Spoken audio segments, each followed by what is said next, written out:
bienvenue sur la chaîne de Marion Voiramé Coach. Aujourd'hui, la thématique c'est ça.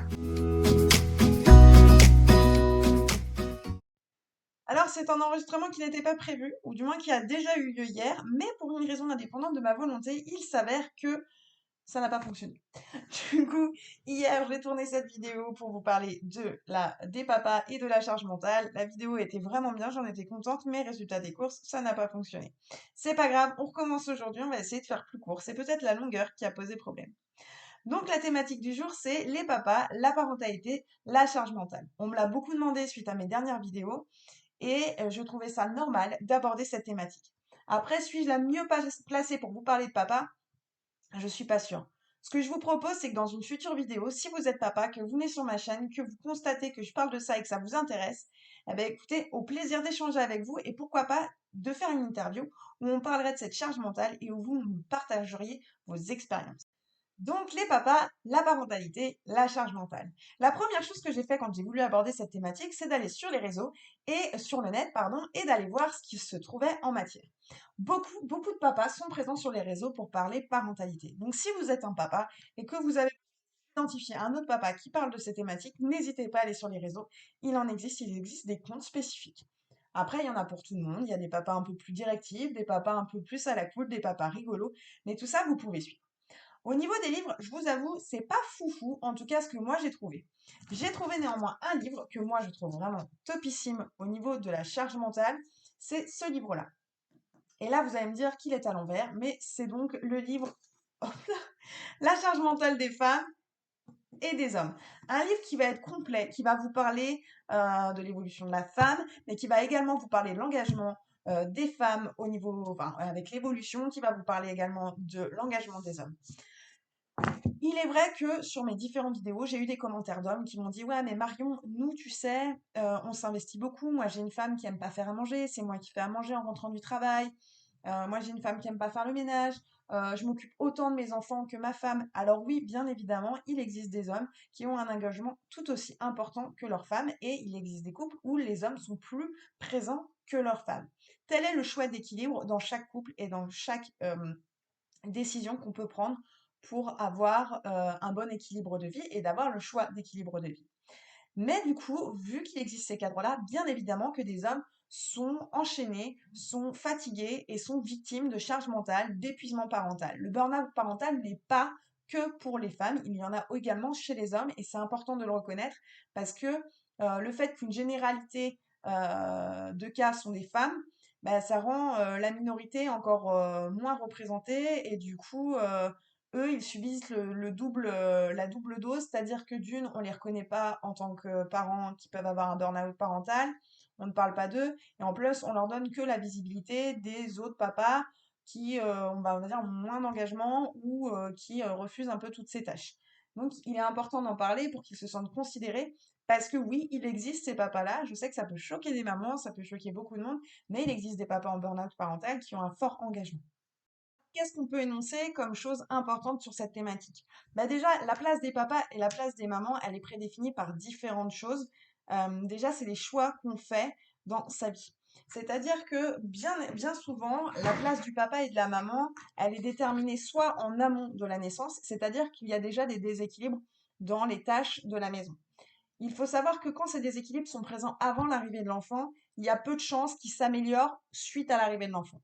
C'est vraiment pour ça que j'ai mis en place des propositions d'accompagnement avant le projet, avant la création de la famille. Parce que pour partir sereinement sur une construction familiale, il est important d'avoir bien en tête que ce qui ne va pas dans votre couple à l'heure actuelle, il y a peu de chances que ça s'améliore avec la fatigue et avec la demande d'énergie que va vous demander d'avoir un enfant, d'élever un enfant, et surtout quand ils sont tout petits, qui demandent beaucoup d'énergie. Voilà. Donc, ce qui est fondateur, vraiment, c'est la façon dont on gère son couple avant. Et c'est-à-dire que si vous reprochez avant l'arrivée de l'enfant le fait que votre conjoint ne fasse pas de tâches ménagères, etc., enfin, il n'y a pas de raison qu'il change avec l'arrivée de l'enfant si pour lui, dans son cadre de pensée, c'est une normalité. Donc au niveau charge mentale des hommes, ce que je vais vous dire, et au final, c'est équivalent avec la charge mentale des femmes là-dessus. Si vous souhaitez éviter ce genre de problématique avec l'arrivée de l'enfant, etc., pour ceux qui regarderaient, voilà, avant d'avoir des enfants, il est important d'équilibrer avant. Ceux qui vont me dire, ouais, mais moi j'ai déjà des enfants, donc Marion, le avant, c'est trop tard, c'est passé. Eh bien, écoutez, il n'y a pas 15 000 solutions pour améliorer la situation et rééquilibrer le rôle, les tâches de chacun, c'est la communication. Donc là, vous allez me dire, Marion, c'est un peu facile ta façon de voir les choses. Non, c'est pas facile, la communication. Ça demande beaucoup de réflexion, ça demande des adaptations, mais c'est à travers ça que vous pourrez trouver des vraies solutions. Alors, comment faire naître une bonne communication? Il n'y a pas que le face-à-face. Le face-à-face est parfois bien compliqué à gérer parce que des fois va se mêler, excusez-moi, des reproches. On ne cherche pas à créer du reproche dans cette communication. Donc, comment faire? Il faut que cette communication soit réfléchie et l'une des façons les plus simples d'avoir une communication réfléchie, c'est parfois de se poser. Pourquoi pas faire comme je le fais aujourd'hui, vous enregistrer un message, vous vous regardez, vous voyez si ça vous semble choquant ou s'il y a des mots, vous recommencez votre enregistrement jusqu'à ce que votre message vous semble concret, vous semble posé et que ça soit un message que vous-même, vous pourriez apprécier à sa juste valeur. Enregistrement vidéo, écrit, SMS, peu importe. Valorisez la communication. Si vous ne parvenez plus à communiquer face à face parce que les reproches viennent trop vite avec la fatigue, il y a d'autres façons de communiquer, de façon peut-être plus intelligible et qui vont vous permettre de prendre du recul sur ce que vous souhaitez vraiment dire sans avoir derrière de méchanceté, de cruauté ou de reproches. Et ça, c'est fondateur, vraiment important. Donc oui, il existe des papas qui ont une charge mentale importante parce qu'ils vont vouloir passer outre. Il y a des papas qui ont une charge importante parce qu'ils vont avoir une crainte également. La crainte de ne pas trouver leur place. Les 9 mois de grossesse, c'est quelque chose, vous allez avoir du soutien, des fois des papas qui vont être distants, il y a des papas qui vont avoir peur, il y a des papas qui vont pas arriver à trouver leur place, et ça c'est compliqué. Parce que certains vont chercher à s'éloigner pour trouver une place ailleurs. Certains vont chercher à avoir un engagement plus fort.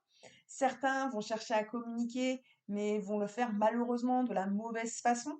Bref, c'est compliqué de se situer dans un trio, si c'est le premier enfant, et d'être en harmonie parce que déjà qu'il est compliqué d'être en harmonie quand on est en couple, quand il y a un troisième être qui se met là-dedans, c'est compliqué. À partir de la naissance, ça devient également compliqué parce que votre relation de couple évolue et que vous, comme lui, développez une relation avec un nouvel être qui, ce nouvel être est fragile, on a envie de le appuyer, on voit un peu ce que fait l'autre, on a envie de faire bien, on a envie de faire différent, on a envie d'avoir un moment à soi.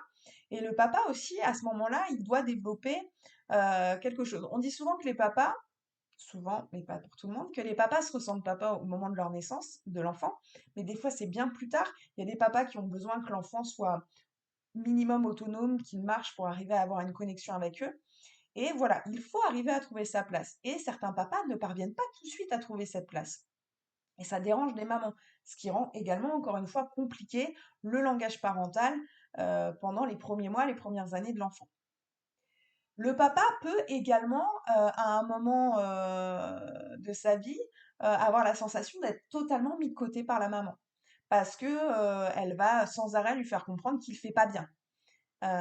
C'est vraiment l'envie, j'en parlais dans l'épisode de la semaine dernière, mais cette envie de perfection, ah non mais laisse, tu fais pas bien.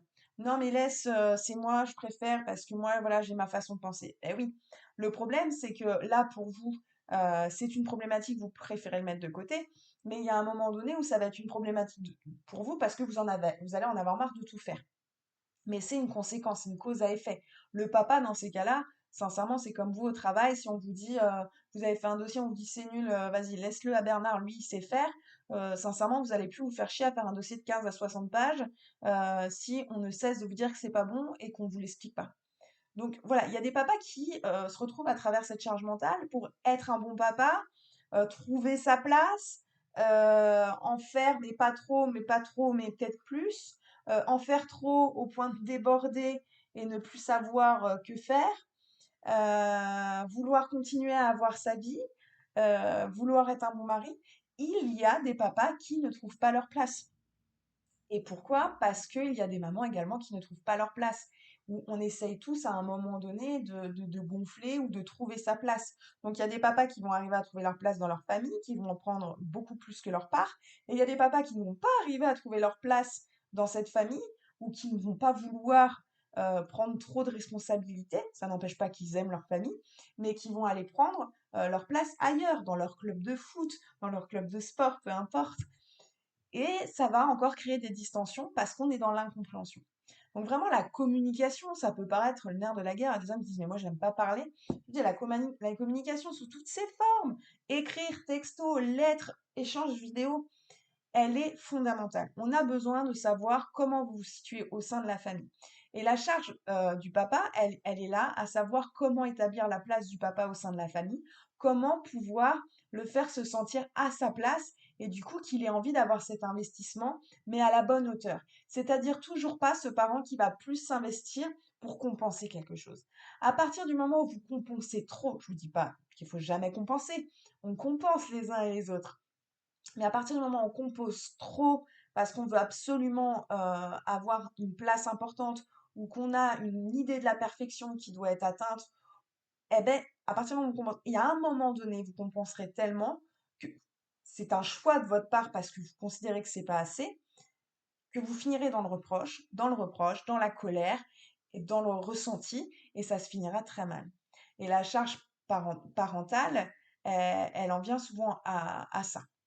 Donc, je suis ravie d'avoir pu parler un peu des papas aujourd'hui. J'espère que ça vous aura plu. Si vous avez des choses à rajouter, que vous êtes papa, que vous souhaitez communiquer, mais vraiment allez-y.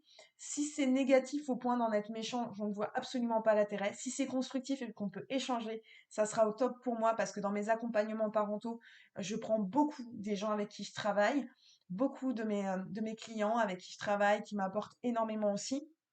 Je vous redonne la référence du livre, La charge mentale des femmes et des hommes. Je vous retrouve la semaine prochaine pour une nouvelle vidéo. Je n'ai pas encore la thématique. Samedi, le live, comme tous les samedis, sur mon Facebook. Je vous mets toutes les informations en barre d'infos. N'hésitez pas à vous abonner, à liker, à commenter pour du positif ou pour donner votre avis, tout simplement. Je vous dis à très vite, à la semaine prochaine pour une nouvelle vidéo. Prenez bien soin de vous et n'oubliez pas, vous êtes des super parents.